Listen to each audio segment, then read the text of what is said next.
Distinguished guests, colleagues, students, visitors, friends. It's my pleasure as Vice-Chancellor here at Leeds Trinity University to welcome you all both to the university and to this evening's inaugural lecture. Professor Trevor Batten did his PhD at the University of Sheffield, researching into the comparative anatomy and physiology of the pituitary gland in lower vertebrate species. He then did a postdoc at the University of Liverpool, studying the release of gonadotrophic hormones from the mammalian pituitary gland before returning to Sheffield to undertake a further postdoc in neuroendocrinology. Then in 1986, after a year spent in Leuven, Belgium, on a Royal Society fellowship, he was appointed to a permanent academic post in the School of Medicine at the University of Leeds. His research interests lie within the broad area of neurohormonal regulation of bodily systems and have involved collaborations with researchers in Belgium, France, Turkey, the USA, and Australia. He has supervised over 20 PhD students, MSc research students, and MD students to completion, and acted as an external PhD examiner at several universities in the UK, Belgium, and Australia. Trevor has published extensively, being the co-author of 2 books, around 20 book chapters, and over 100 refereed journal articles. He's raised over £1.5 million in research grants, the largest being £150,000, in addition to an MRC doctoral training award that he successfully submitted whilst at Leeds that was worth around another £1 million. I'm delighted to say that Trevor joined Leeds Trinity University in February 2014 as Director of Research. He immediately set about implementing our recently drafted research strategy with an initial focus on setting up the bureaucracy required to run a successful research portfolio, including undertaking a review of our sabbatical and research support policies and practices. He's worked alongside our Deputy Vice-Chancellor, Professor Ray Lloyd, and the academic staff to appoint and support over 50 PhD research students, our first Masters by Research student graduating last summer, and a few of the PhD students are due to complete this year. Now, I don't know about you, but I like us all to get to know our speakers a bit better at these events. And so I asked Trevor a few questions beyond the normal CV. So firstly, I asked Trevor how he got into this particular area of research. He told me that since being a small child, he'd always been interested in biology. This was later reinforced in his teens by 2 excellent teachers, both who had research experience and who, amongst other things, took them on exciting biology field trips. Then, having decided to study biology at Sheffield, he was taught by some really inspirational lecturers of the old school, who pointed him towards an academic career by encouraging him to do a PhD. His research moved on from there, taking a few turns in various directions to suit where the funding opportunities arose and where potential collaborations could be established. I asked if he'd experienced any particular challenges related to his research.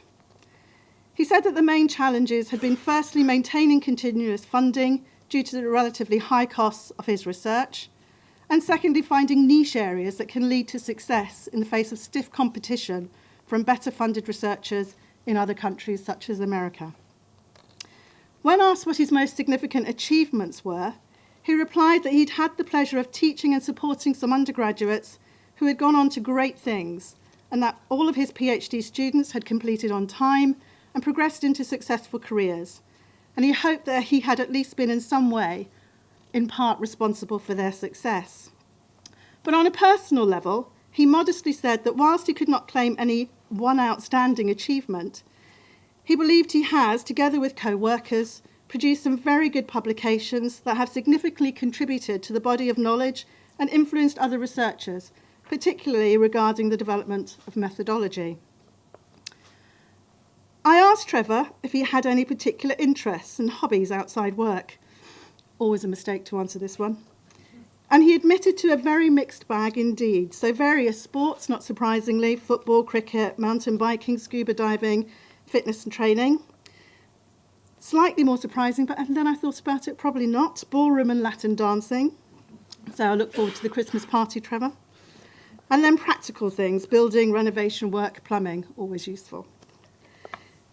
Finally, I've been told, and this wasn't from Trevor, but I believe it's true, that he also once was in a band which supported Roxy Music. Finally, before inviting Trevor to deliver his inaugural lecture, I'd like to offer a special welcome to a few of Trevor's guests. Firstly, Professors Roger Hainsworth and John Coote, two eminent professors of physiology. Some of Trevor's former lab colleagues from the University of Leeds, Professor Peter McWilliam, Professor Dim Dutchers, Dr. Azhar Makbul, Dr. Emma Spari, and Dr. Philomena Estevez. Also, Professor Mike Morgan, head of the School of Food Science and Nutrition in Leeds, who Trevor has known since they both did their PhDs together at Sheffield, and who, Trevor again foolishly confessed, is a far better cricketer and footballer than he is. Finally, and most importantly, it's my pleasure to welcome Trevor's wife, Sue, and daughters Hazel, all the way from Perth in Australia, where she's a GP, and Helen with her husband, John, whose trip from Lancaster University was a bit shorter. So, distinguished guests, colleagues, students, visitors, friends, it's my pleasure to invite Professor Trevor Batten to the podium to deliver his inaugural professorial lecture, How the Head Rules the Heart, Fishing in the Ocean of Chemical Neuroanatomy. Trevor.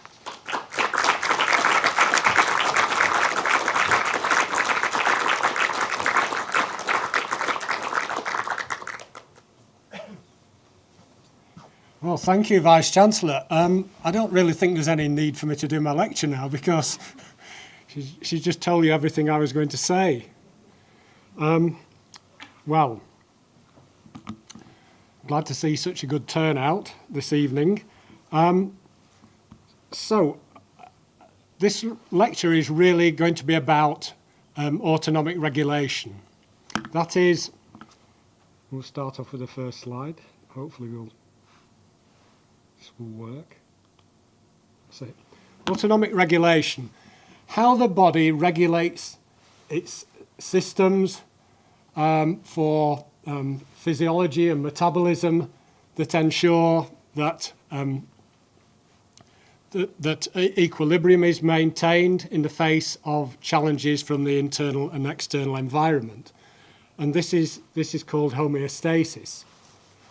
And in the course of this lecture, I aim to explain how the body does this through the secretions of glands from hormones released into the blood and from nerves which innervate the body's organs.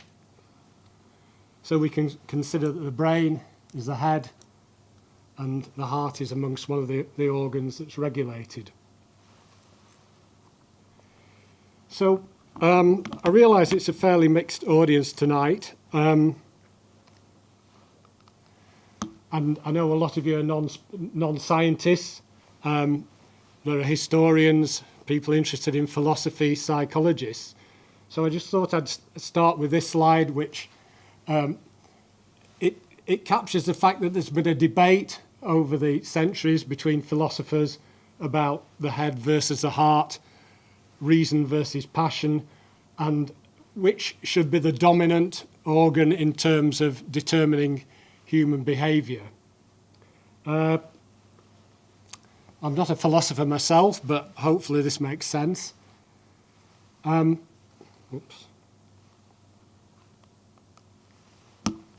So, starting off with Plato in his dialogue Phaedrus, Plato was definitely a proponent of reason being the dominant one.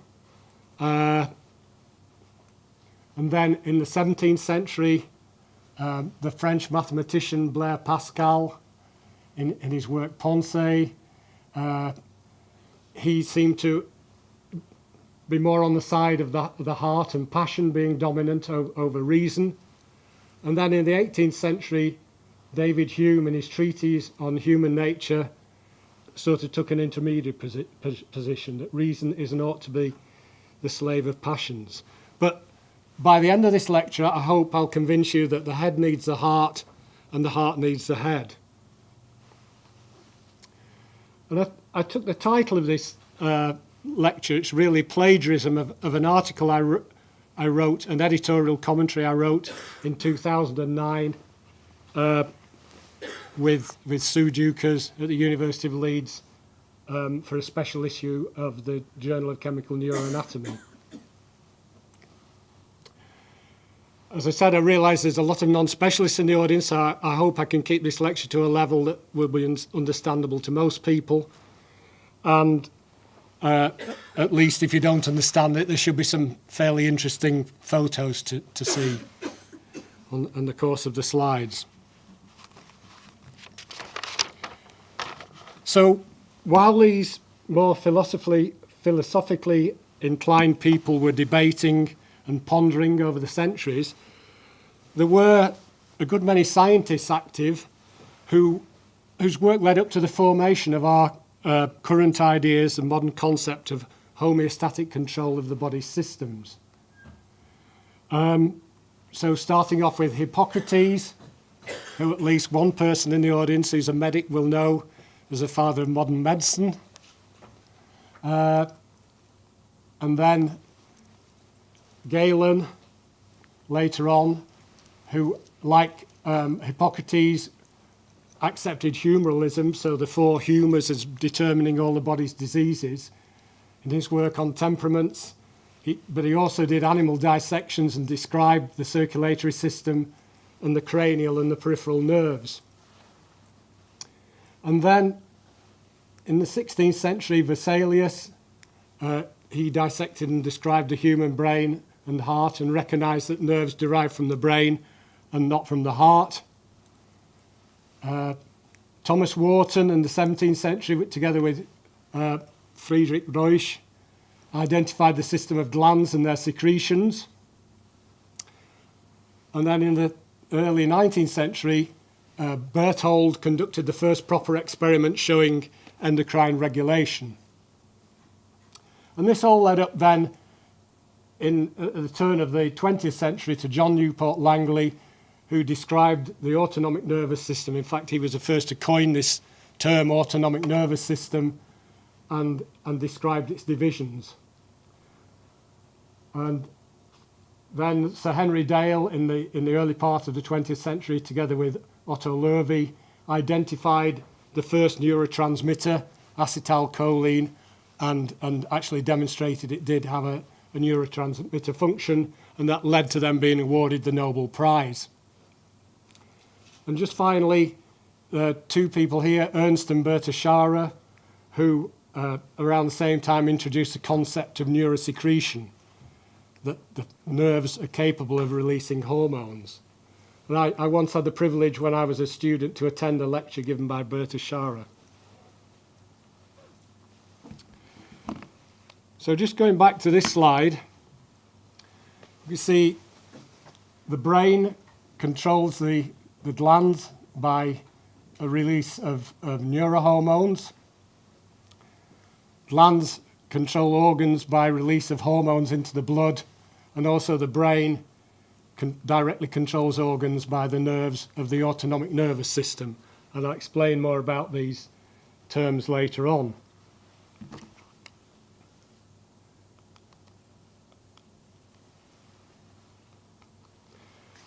So this is chemical communication at a distance. And if we look at this diagram here, this shows an endocrine cell of the endocrine glands. This shows a neurosecretory cell, and this shows a nerve cell or neuron. They've all got basic features in common. They synthesize their product in the cell body close to the nucleus due to protein synthesis in the endoplasmic reticulum. They package the product into granules, which then move to the part of the cell where the granules are released. The granules are released by exocytosis, and they're exocytosed into blood vessels or sometimes into the tissue space. So that's a gland cell. A neurosecretory cell is very similar, but it has a longer axon down which the granules are transported to a specialized release area where again the product is released by exocytosis into the blood. And the final stage of development, really, because this sort of represents an evolutionary scale of autonomic control, is a nerve cell or neuron where the product is transported in granules down a longer axon, which is sometimes myelinated to increase speed of conduction, and the terminal of the cell where the product is released is more specialized. It contains recognizable synaptic vesicles and the synaptic active zone. So just to clarify some of the terms I'm going to be using regarding these secretory products. A hormone is a regulatory substance that's normally produced by a gland cell and secreted into the blood. It's usually a protein, polypeptide, or even a steroid, and it has a slow, prolonged action over a distance. A neurohormone is similar to the above, but as the name suggests, it's released by a nerve cell or a neuron. Peptides are compounds consisting of chains of 2 or more amino acids, normally up to about 20, and if they're any longer than that, they're termed a polypeptide. So they're about 20 to 100 amino acids in length. So they're single chains similar to protein molecules. A neuropeptide is a peptide that's produced and released by a neuron. And a neurotransmitter is a small molecule, usually an amino acid or peptide, that's produced and released by a neuron that has a signaling action on another neuron or target cell by means of specific receptors, and it's normally a rapid, short-lasting action over a limited distance. So it's customary in these inaugural lectures, I think, or at least the ones I've heard, for the lecturer to say how they first got into the academic career. And the Vice-Chancellor has more or less said all of what I was going to say here, so I'll skip through it very quickly. As she said, I used to enjoy going out on my bike or walking into the countryside of West Lancashire, bird spotting, drawing, fishing, the normal sort of thing that parents don't normally allow their children to do these days because it's far too dangerous. So that sort of inspired me, or formed my interest in biology. And then at school, as again has been already said, here's my sixth form class. We had a teacher who was Dr. Dupre. He actually had a PhD. And he's got the generic biologist beard, you'll note. There's me at the back. Some members of the audience might also recognise another person on this front row, Peter. Him, together with another teacher, Mr. Hancock, took us on these residential field courses, so that really stimulated my interest in biology. Of course, I had a lot of other interests, as has already been said, but eventually I decided that I wasn't good enough to make the Preston North End first team or the Lancashire first 11, and I wasn't going to be a top rally driver or a mod style icon, and I certainly wasn't going to get a recording contract with the band. So I decided to go to Sheffield University and take a course that was called Integrated Biology. So then I arrived in Sheffield. As has already been said again, we had some great lecturers, definitely the old school. They were real subject experts, and their main focus was comparative animal physiology, including endocrinology, which was chemical communication within the body, and that was sort of taught from invertebrates all the way up to man. So that got me really interested, and when I was offered a 3-year PhD supported by the Science Research Council, as it was then, I bit the hand off, and I spent 3 years doing a PhD in Sheffield. So As has been said already, I did my PhD on the pituitary gland in a fish. This fish was the green or sailfin molly. Features about this fish that made it suitable for research. Firstly, it was very cheap and easy to breed. And you could keep it in tanks in the department, and it was quite happy. Its natural habitat was brackish waters of Florida in the Everglades. And so the thing about the Everglades is they're subject to tides, they're subject to heavy rainfall, so the salinity of the water can change. And this fish can adapt. And it can also adapt to background colour. It can change colour. And the other advantage was there was an immense amount of previous research on this fish because my supervisor was John Ball, who was a fellow Prestonian, actually. But I don't think that was the reason he gave me the PhD. He was a very respected scientist, a fantastic concert pianist, and a patron of the arts. And sadly, he's no longer with us. So, why is the pituitary gland so important and interesting? Well, the pituitary gland is sort of central to the endocrine system of the body. It controls either directly or indirectly virtually all the functions of the body through secretion of its hormones. The largest part of the pituitary is the glandular anterior lobe, and this secretes 6 hormones: prolactin, ACTH, adrenocorticotropic hormone, thyroid-stimulating hormone, growth hormone, luteinizing hormone, and follicle-stimulating hormone. And these act on glands such as the adrenal, the thyroid, and the gonads. The secretion of these hormones is under the influence of releasing hormones, that's factors, neurosecretory factors, released by neurons in the hypothalamus of the brain.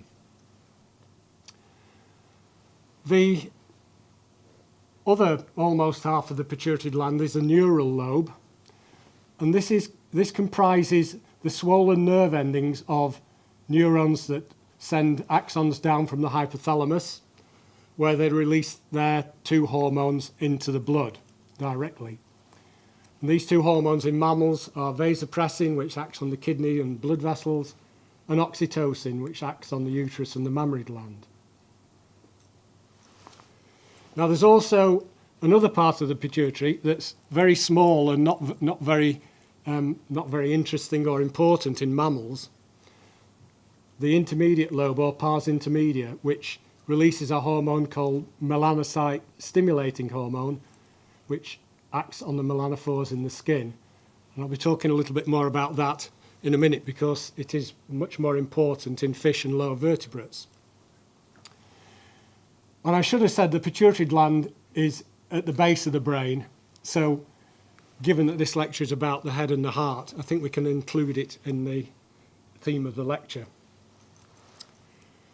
Speaking of the heart, you'll notice that none of the pituitary hormones actually directly affect the heart, but at least 6 of them affect the heart indirectly through the secretion of the endocrine glands that they control. So, for example, growth hormone acts on muscle, so it obviously affects the heart muscle. So we can consider that the pituitary gland does actually have an influence over the heart. So here's a longitudinal section through the pituitary gland of the molly. There are 7 cell types producing different hormones that in fishes are aggregated into distinct zones which can be differentiated using histological stains. And the neural lobe is sort of intimately linked in amongst the endocrine cells in the centre of the pituitary. Obviously, I haven't got time to talk about much of the research I did in my PhD, but I'll just focus on 2 aspects. Firstly, the prolactin cells, which are at the front part of the pituitary. seen in electron micrographs here. And the pars intermedia, where there are two cell types, called the lead hematoxylin or PBH cells and the periodic acid Schiff or PAS cells. The PAS cells are the darker ones. So they're the ones I'm just going to talk about some studies I did on those cells in the many hundreds of hours I spent looking down an electron microscope. So firstly, the prolactin cells. I was interested in these from the point of view of what happened when we transferred the fish from seawater to freshwater and vice versa. So here you see the prolactin cells seen with the electron microscope. Here's the cell nuclei, and there's lots of granules within the cells with a secretory product, prolactin. When we transferred the fish to freshwater, the cells became much more active. You see there's these strange whirly things close to the nucleus. This is endoplasmic reticulum where protein synthesis is happening, and the number of granules is reduced. So just down here, I hope you can see, this is an organelle called the Golgi apparatus, and when the cell's very active, you could see new immature granules being budded off from the ends of the Golgi apparatus. And when you looked at the cell membrane, you could also see profiles of secretory granules being expelled into the blood by the process of exocytosis. So this showed that prolactin is a hormone that is associated with this ability of the fish to adapt to different salinities. And that's the same basically in most teleos fish. That's been shown. Another interesting aspect of the molly, which is actually taken to extremes in other species of fish, like flatfish, is the ability to change their colour to match the background conditions and as a protective mechanism from predators. And these are some pictures of flatfish I took on the seabed when I was diving. You'll see they're very difficult to see because they can become very light in colour on sand, and then on darker backgrounds, deeper, they can change their colour to be dark and covered with spots, so they're almost invisible. And the reason they can do this is because of concentration and dispersal of the melanin pigment in melanophores in the skin. There are also other different coloured pigments in different types of chromatophore cells in the skin, which enable them to produce different colours, not just dark and light. So in the molly, we did some experiments where we moved the fish from bright lighting conditions on white background to dark or dim conditions on a dark background, and vice versa. And we looked at these two cell types in the pars intermedia. So firstly, the lead hematoxylin cells, which we actually knew were secreting the hormone MSH. And after 3 days on a dark background, these cells became slightly more active, a bit more evidence of protein synthesis and fewer secretory granules. And with the PAS cells, where we didn't know what the hormone was that they produced, it was unknown at this time, there was an even greater activation. If you compare the number of dense granules in this cell here with here, you'll see there's obviously been a lot of granules released, and so a lot of hormone release has been stimulated on the black background. But the interesting thing is, in different species of fish, these two cells react differently. Sometimes it's the MSH cell that activates most, and sometimes it's this unknown cell type.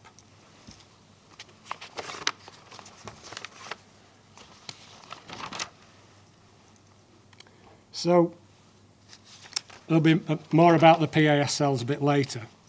Anyway, after completing my PhD, I left Sheffield to take up a postdoctoral position in the old medical school at Liverpool, in the Department of Cell Biology, which was funded by a Medical Research Council postdoc grant.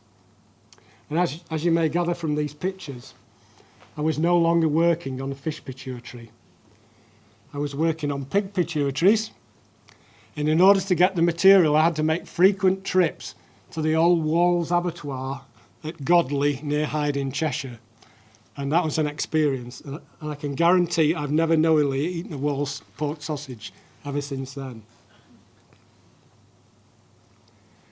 So the work I was doing on the postdoc was with a guy called Colin Hopkins, who went on to be the director of the Cancer Research Institute at University College, and then Professor of Cell Biology at Imperial College.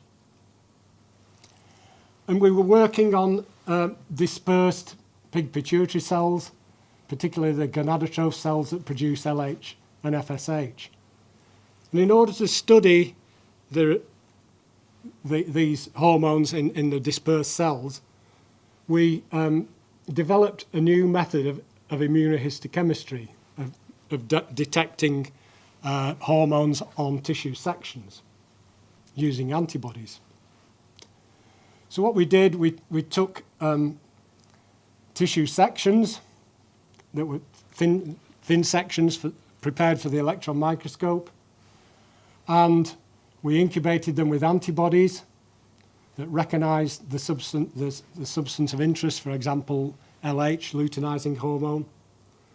And then we came along with a secondary antibody or another protein that would bind the first primary antibody, which we'd coated onto gold particles.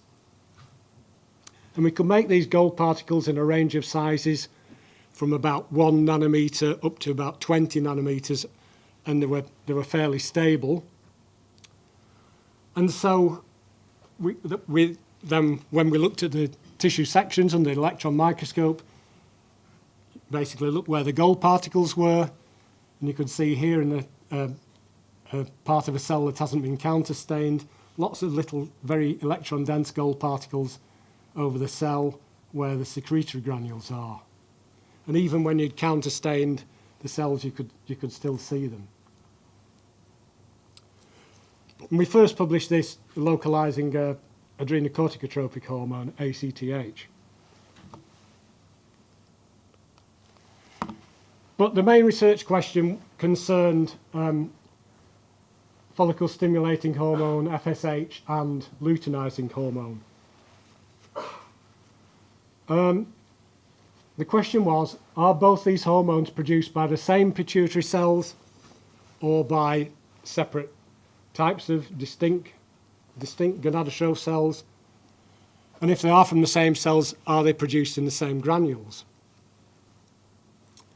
So I think this is going to be rather difficult to see, but these are two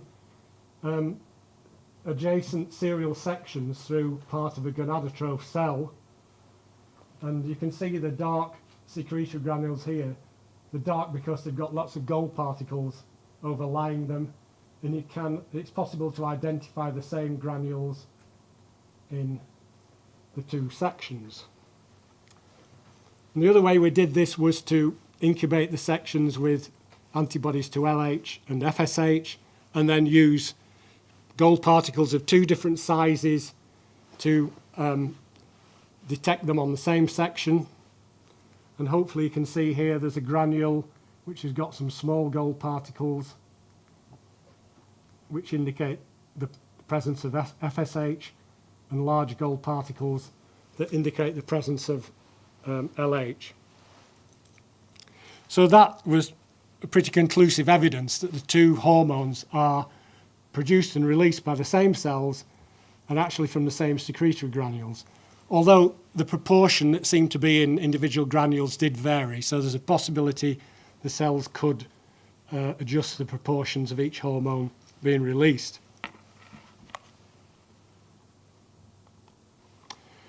So after I'd spent, I think it was 2.5 years at Liverpool, I got lured back to Sheffield to do another postdoc there with John Ball.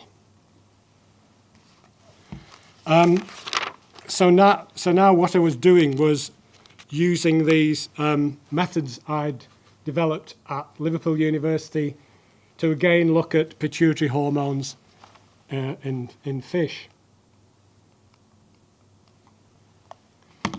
So here are just some examples using antibodies to prolactin, growth hormone, and MSH, showing that we had correctly identified these cells using this Immunogold method. We confirmed that it were the right cell types that were binding the gold particles and none of the other cells. And I also did some work with several neuropeptides and identified them in nerve fibers in the neural lobe of the pituitary.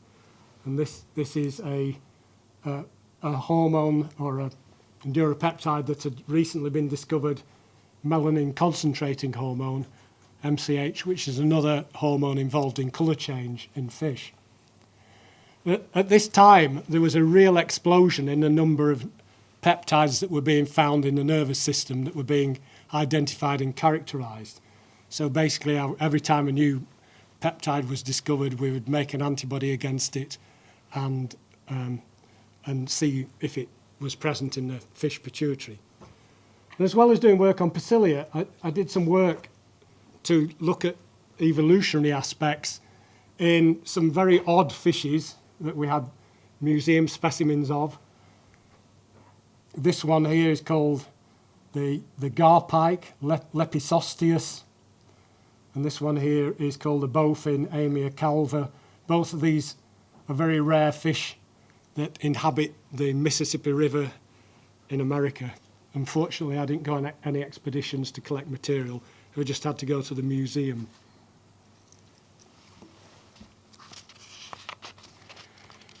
So, by the time I completed my second postdoc spell in Sheffield, I think I'd become, pardon the pun, a big fish in a small pond of research. I was getting invitations to go to international conferences in the USA, Japan, Australia, and even Russia. But despite this success, it was time to move on to pastures new because the focus of research in the department at Sheffield had changed. A lot of the animal physiologists had retired, and the interests were now more angled towards ecology. So I applied for fellowships, 2 fellowships actually in Belgium, one with Professor Jean Pastilles at University of Libre de Bruxelles, and another one with Professor Frans van der Sande at KU Leuven. Actually, both applications were successful, and I did for a while consider whether I could actually do them both at the same time, because the 2 universities were only 20 miles apart. I thought that might be quite a lucrative option. But anybody who's been to Belgium would realise, even though they're 20 miles apart, they're hundreds of miles apart in terms of language. So in the end, I decided to go for the one in Leuven, which I think was a good decision. Because working in Leuven, it was a fantastic place. And I believe people from Leeds Trinity have been there. They'll back me up on that. And some of the friendliest people I've ever worked with. So while I was in Leuven, we were basically most of the time making antibodies to neuropeptides and then looking if they were present in fish pituitaries. So we used to make antibodies by injecting rabbits and by injecting goats. Guess which one is more vicious? I can tell you, injecting goats is not an occupation you want to do without having about 3 people holding its head while you do it. And we were working mainly on sea bass. That's a sea bass there. These were bred in a fish farm in Doel, near the Dutch border, where there's a nuclear power station. So they were actually grown in tanks that were heated by the effluent from the nuclear power station. but I ate loads of sea bass while I was there, washed down by a nice Belgian beer, and I survived to tell the tale. So I don't think they could have been radioactive. Oh, there's a picture of Vesalius. He studied at the University of Leuven as well, I should have mentioned. So as well as working on sea bass, we also worked on eels. Very tasty in a green sauce, a green herb sauce, called Parling int Groen. If anybody ever wants to try that when they go to Belgium, I'd recommend it. So we worked on eels, small and big. That's a conger eel. And also on giant catfish.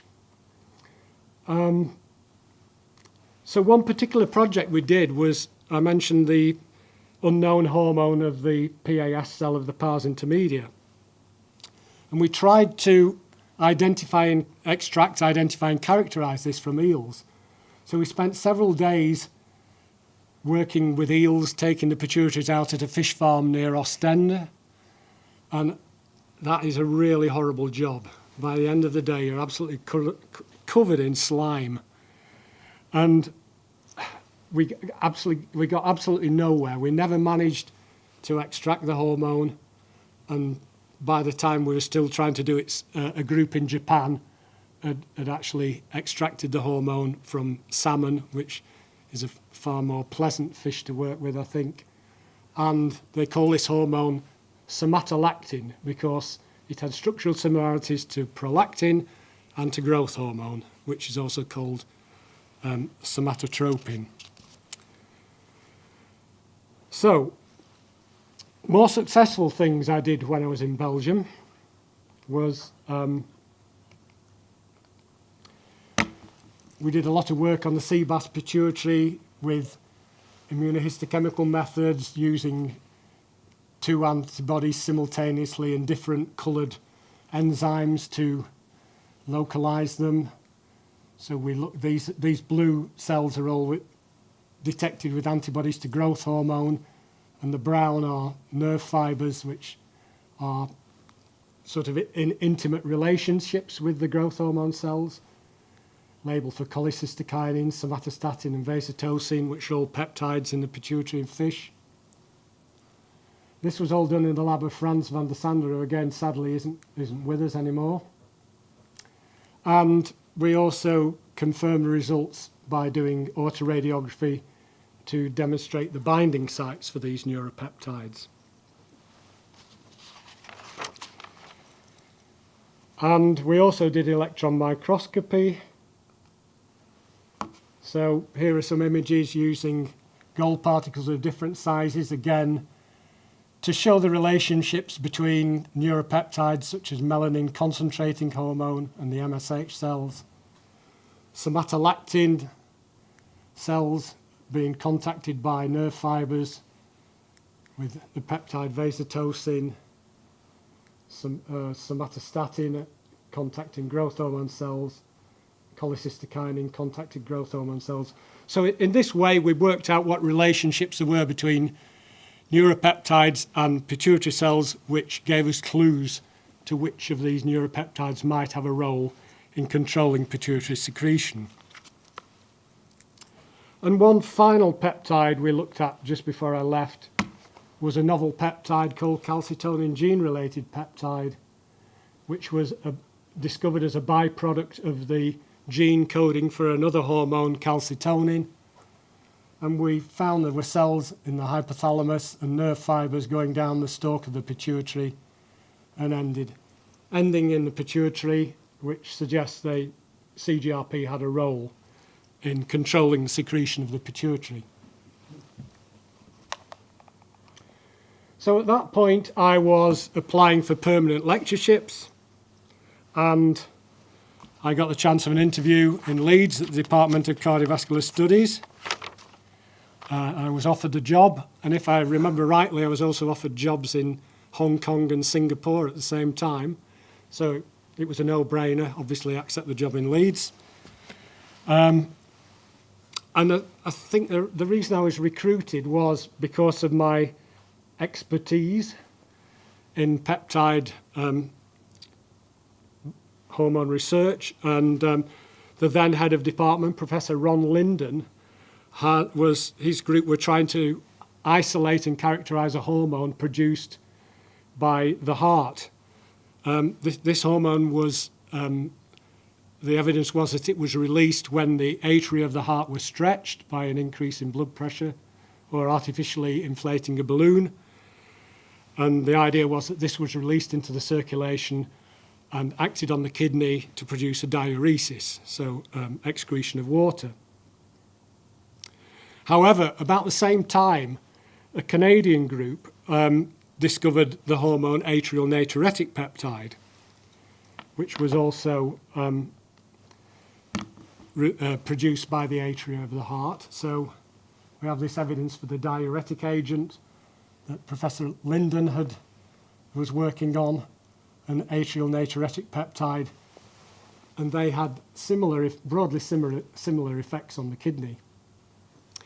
But the atrial natriuretic peptide, I think I'm right in saying, wasn't active in the assay that Professor Linden's lab used for detecting this diuretic agent, which was this horrible little bug called the kissing bug, Rhodnius prolixus. Is it Rhodnius prolix? Something like that. And they used the Malpighian tubules of this bug to measure the response. And as far as I know, I don't think it was ever entirely resolved whether these were two different hormones or they were actually the same hormone. But anyway, with my first PhD student at Leeds, we looked at this atrial natriuretic peptide. We used the immunogold method to localize it to granules in the cells of the atria. We did this in human biopsy material that was passed on to us from cardiologists working in Leeds. And we looked at various conditions that cause the degranulation of these cells and release of ANP. But after this brief foray into research on ANP, after Professor Linden's retirement, I decided this field was far too competitive and I'd stand a much better chance of success if I threw my hat in the ring with the autonomic physiologists in Leeds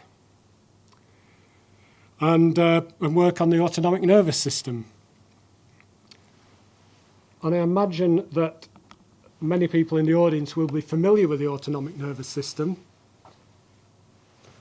It has two divisions, sympathetic and parasympathetic, that innervate most of the organs of the body. So on this side of parasympathetic, primarily the vagus nerve, which tends to sort of slow down the physiological processes, and the sympathetic, as I'm sure you'll all know, speeds things up, so the heart increases the heart rate, force of contraction, and the vagus parasympathetic division slows the heartbeat. And here we see in a cross-section of the human brain where these parasympathetic nerves originate. This is there are actually two nuclei. There's the dorsal nucleus of the vagus and the nucleus ambiguus, where the motor neurons that give rise to these vagal fibers to the heart and other organs of the body.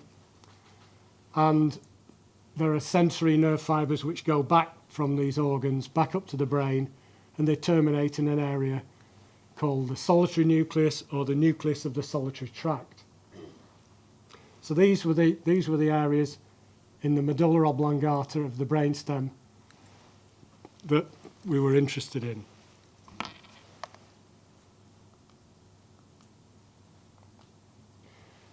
So this just shows a longitudinal slice through the human brain to show where these areas are in the brainstem. Here's the brainstem, the medulla oblongata. The dorsal nucleus of the vagus and the nucleus ambiguus give rise to these vagal motor fibers to the heart. And then there are sensory fibers that go back from the heart up into the brainstem to the nucleus of the solitary tract. And the sympathetic nerves, they don't directly go out of the brainstem to the heart. They go down the spinal cord to a relay centre in the intermedial lateral cell column, and then the motor fibres go out in the spinal nerves to the heart. But even though these areas control the heart and other autonomic functions, they don't do that in isolation. There are many other inputs from other areas of the central nervous system that affect the activity of these centres. So, for example, there's projections from the amygdala, which is an area of the brain that deals with emotion, the cerebral cortex, which is activated, for example, in exercise, and the hypothalamus, it's an area that monitors the internal environment of the body, and the periaqueductal grey matter, and also inputs from the spinal cord that convey pain signals, which are also capable of modifying these autonomic reflexes. So for this work, identifying the projections of these nerves and identifying what neurochemicals were present in them, we used a methodology called neuronal tracing. And this is where we inject a tracer substance, which can be a fluorescent dye or an enzyme, into an area of the central nervous system. It's transported to another area of the central nervous system and allows us to identify the nerve projection. So we can inject the tracer into an area where the neurons terminate, and the tracer will be taken up by the axons into the cell bodies in the CNS, so we can identify where the cell bodies are. Or we can inject other types of tracers into the area where the cell bodies are, and the trace is transported along the axons to the nerve terminals, and we can see where the projections go to.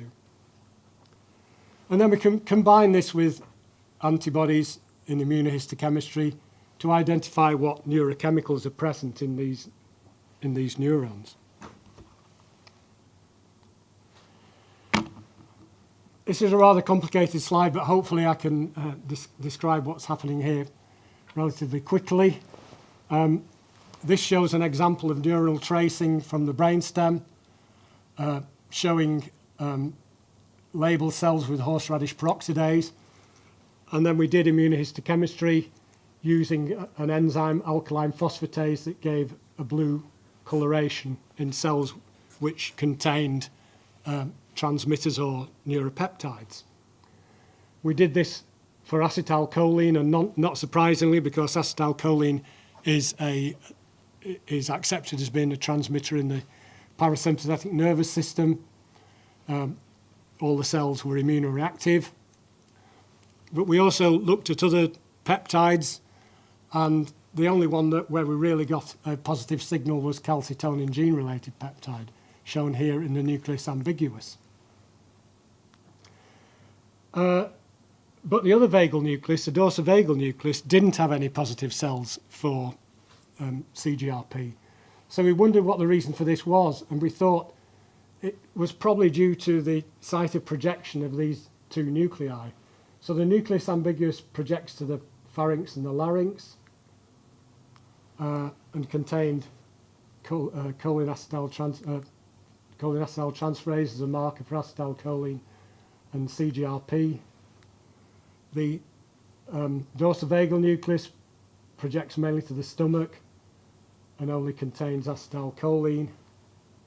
And similarly, when we did tracing of nerves that went to the heart, we found that there were predominantly just acetylcholine.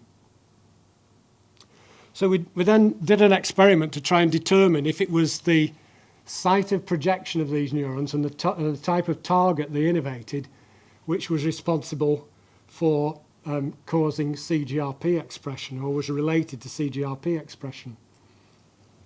And we did this by crossing over the nerves in the neck of rats. So the vagus nerve and the hypoglossal nerve, innervates the muscles of the skeletal muscles of the tongue. We crossed them over, stitched them together, waited for 52 weeks, so a year, by which time the rats had become absolutely enormous, and the nerves had regenerated along, the neurons had regenerated along the wrong nerves. And then we looked what had happened to CGRP in the brainstem. So here on the operated side, and this was the control side that wasn't operated, all the CGRP neurons were in the hypoglossal nucleus. On the operated side, there were now CGRP neurons in the dorsal vagal nucleus. And this is at higher power. So here we had evidence that switching the target of the neurons changed and induced CGRP expression. And when we looked with the electron microscope, we could see CGRP in these motor neurons corresponding to the areas of protein synthesis. Here at higher power, you see all the gold particles piled over areas of protein synthesis.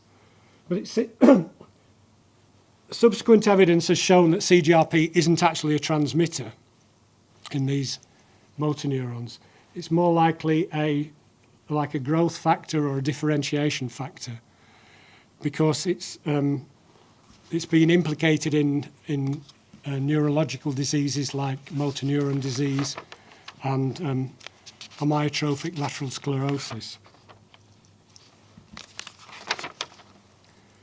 So these experiments used retrograde tracing. We also did experiments using anterograde tracing, where we injected tracers into the heart. The one we used here was an inactive form of cholera-toxin. Then we looked under the electron microscope and did immunohistochemistry with gold particles to localize here glutamate, and here a vesicular glutamate transporter, which is a marker for glutamate. And this showed that glutamate is a transmitter in these sensory projections from the heart. In others, we found there was evidence for CGRP as well. And we confirmed this using confocal microscopy, using fluorescent tracers. The tracer on these two panels is a red dye, and we used an antibody tagged with green fluorescence to localize glutamate here and CGRP here. And we could see the yellow dots correspond to nerve terminals which project down the vagus nerve and also contain, in this case, glutamate, in this case, CGRP. And that's basically the similar situation to all the sensory nerve terminals in the spinal cord as well. So the vagal nerve, sensory nerve fibers don't seem to be any different. So up to now I've shown you evidence from the brain.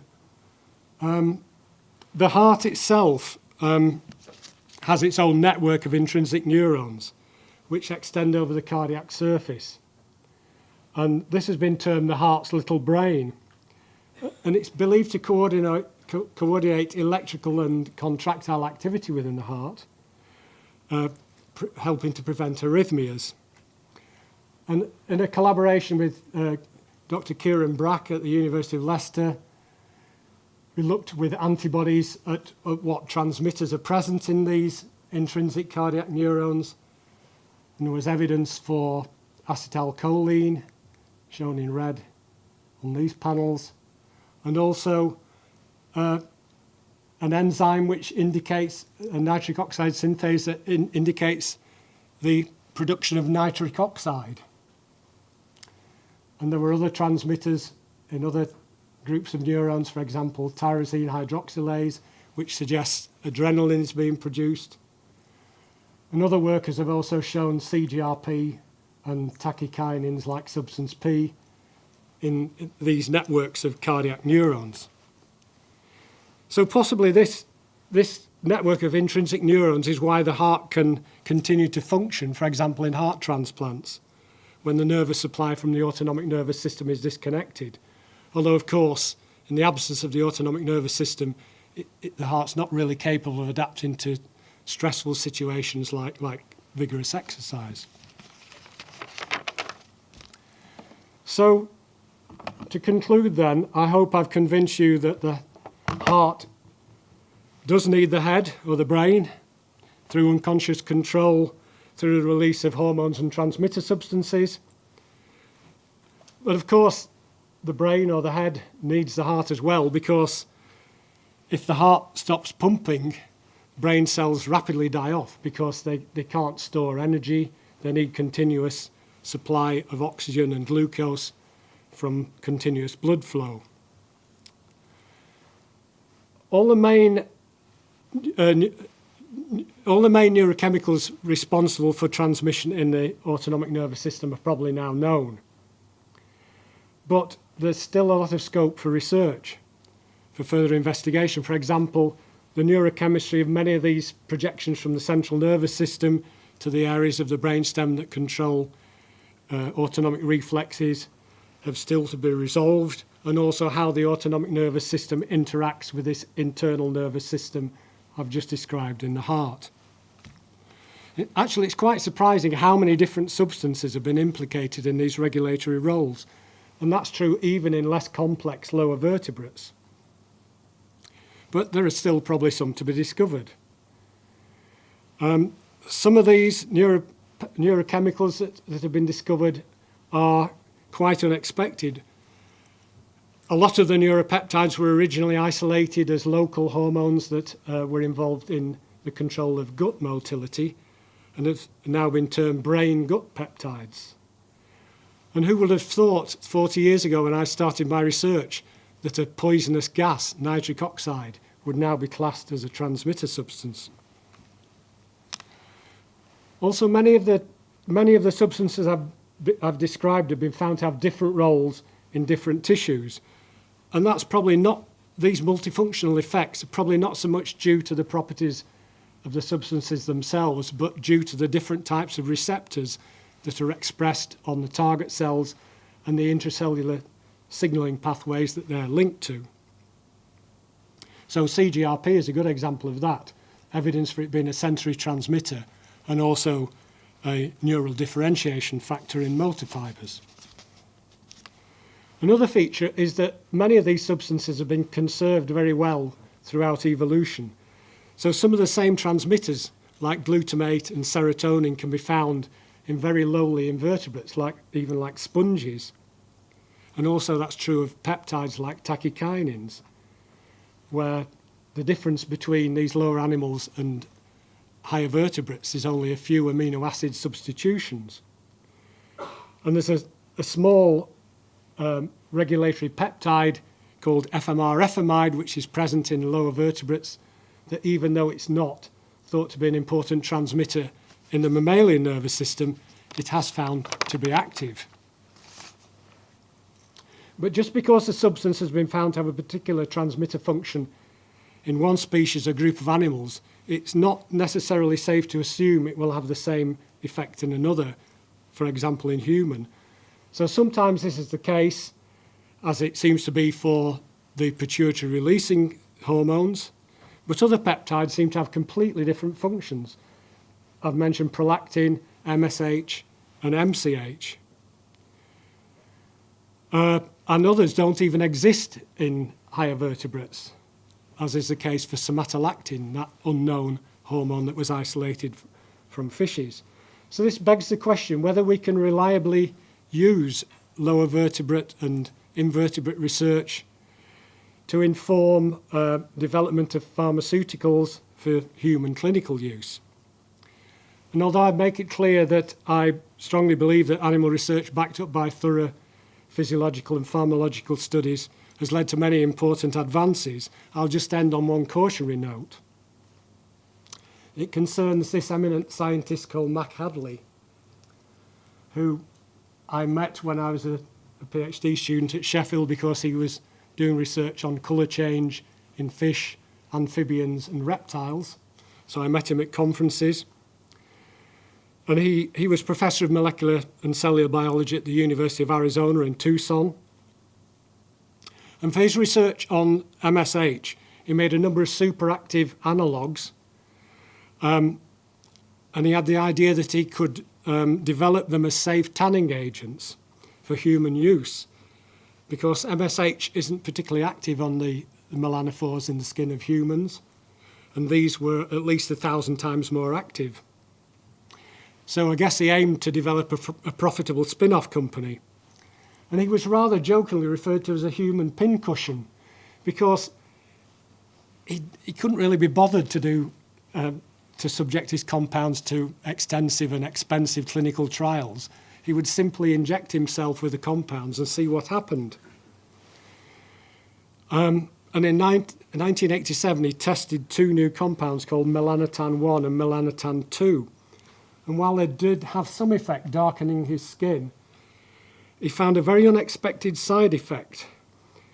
It was an aphrodisiac effect similar to Viagra, but 10 times more potent and lasting for at least 10 hours. And he certainly couldn't have predicted that from his research on fish and amphibians. Needless to say, these 2 compounds haven't ever been approved by the US Food and Drugs Administration or by any other Western country, although I do believe they are for sale on the internet on several websites. And actually, melanotan 1, which was the one that didn't have this side effect, is actually now undergoing clinical trials. But just to end on a sad note, unfortunately, Mac Hadley won't be able to profit when these drugs come to market because he was tragically a victim of the USA's gun crime epidemic in 2006, when he was shot in a robbery that was believed to have been carried out by a drug cartel close to the border of Arizona with Mexico. So I don't know whether they're actually trying to get hold of his drugs, but that's what happened to him. So thank you for your tolerance in listening to this talk.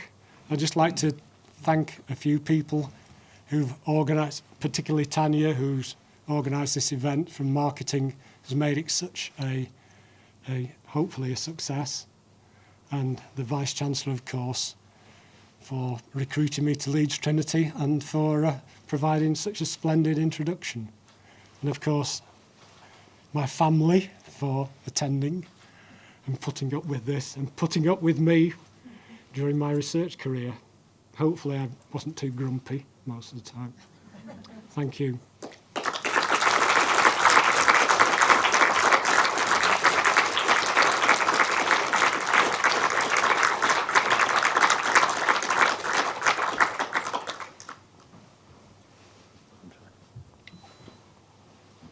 A bit sweaty. Yeah. So, Trevor, thanks very much for that. It's my great pleasure to be able to offer a few words in terms of a vote of thanks. Now, I'm mindful of the fact that it's sort of 7:15 and the tea's waiting out there. And, Too long. no, but people might be getting a little bit hungry, especially after all those pictures of fish. At one point, the Vice-Chancellor didn't lean over to me when she saw one that she recognised, said, that looks like a fish, the sea bass. But Sea bass on the menu. the rest of it. Well, what isn't on the menu, I can assure you, Trevor, is eels in green sauce. You might have been persuasive, but I am not going for that one. I am really delighted to be able to do this, because I think it's long overdue that Trevor has been awarded a chair and made a professor. I think what we've seen today is an extensive research career that has been a signal of great expertise and great dedication. And I'm absolutely delighted to work with Trevor on a daily basis, because what you've seen here from Trevor is what I get every day. I get a dedicated professional who knows what he's doing, who does stuff with no fuss, who's straightforward, who's approachable. I don't know anybody who has bad words to say about Trevor, and he is the most fantastic colleague. So I'm really delighted to be able to say just a few words. The feeling's mutual. Oh, that cost me a few bob, I can tell you. I would say, I don't know if people pick this up in the lecture, because one of the things I really like about Trevor is that there's no sort of affectation. What you get with Trevor is Trevor. And he's still a Preston lad at heart. And if you noticed, his early research was done on a fish because it was cheap. This is the sort of thing we see from Trevor day in, day out. That sort of practical attention to detail that saves me money, and I'm always delighted to see this. I'm not going to keep us here for very much longer, but I would just like to say that from a personal perspective, Trevor, having had you here and had you working with us for the last 2.5 to 3 years has made a huge difference to this institution. And it's actually made a huge difference to my life, because I could just leave things to get on and they happen. So I'd like to personally say thank you very much, and I'd like just everybody else just to take the opportunity to say thank you, Trevor, for a very, very interesting and enlightening lecture. Thank you.